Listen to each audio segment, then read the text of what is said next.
I still think, I still speak to the institutions. They're still all interested in the space. We did a webinar yesterday. We had 600 people on it. I was like, can you guys each give me $1?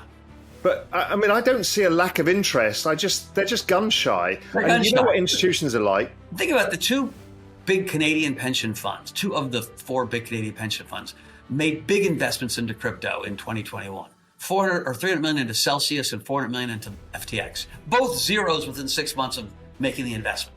And so you got to be pretty stinking brave to be a Canadian pension fund guy to say, hey, I'm next.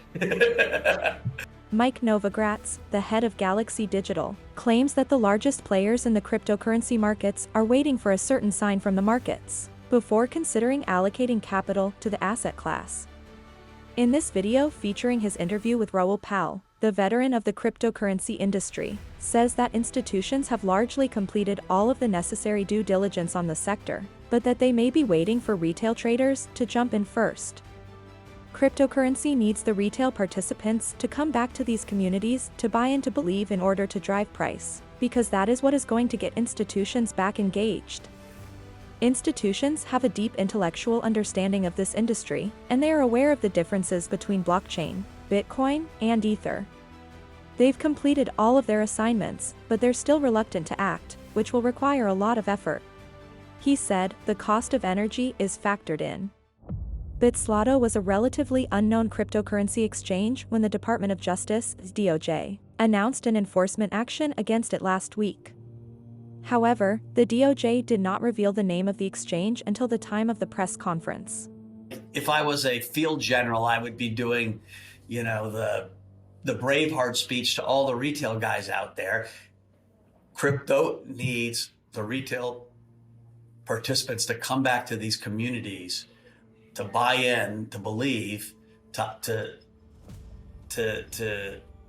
drive price, because that's what's going to get institutions back engaged. Institutions intellectually understand this business. They had blockchain versus Bitcoin versus Ethereum. They've done all their homework. They're gun shy.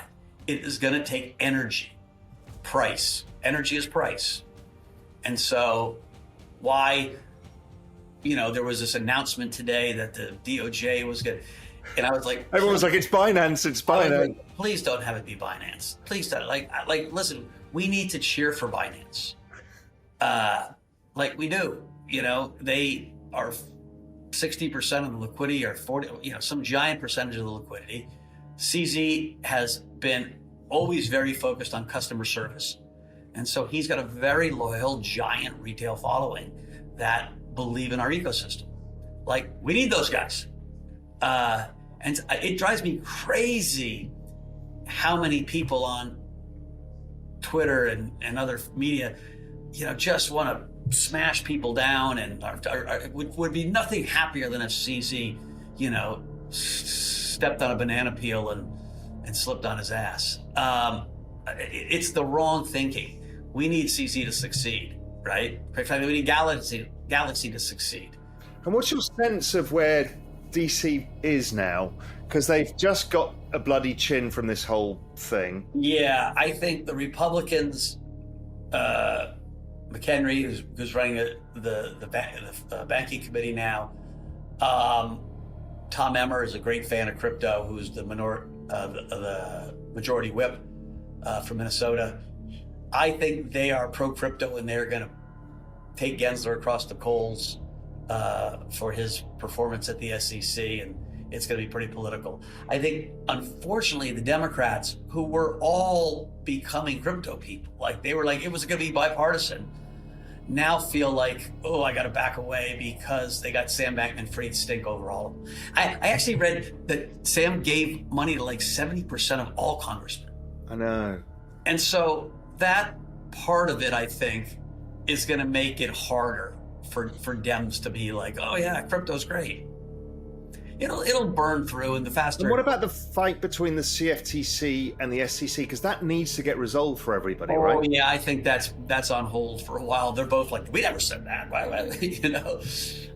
Listen, they were both very, very close with Sam. And again, a lot of people were, and a lot of people got snookered.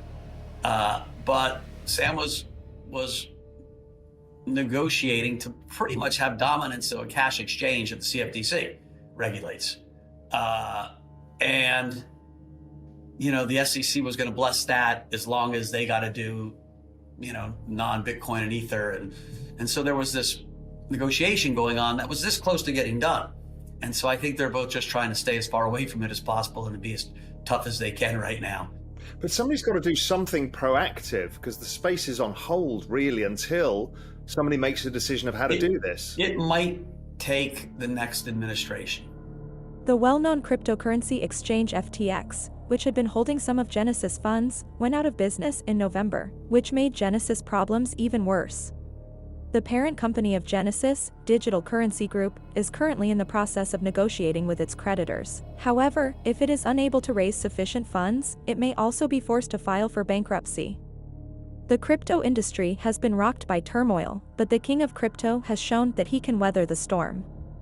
At the time of this writing, 1 Bitcoin can be purchased for $23,093. While this represents only a negligible increase on the day, it represents an astounding 27% increase from its 30-day low of $16,464,000. What are your thoughts on these provocative assertions that Raoul Pal and Mike Novogratz have made? Leave a comment with your ideas below, and we appreciate you tuning in to Market Empire. If you enjoyed this video, please give it a thumbs up, share it with your friends, and subscribe to the channel.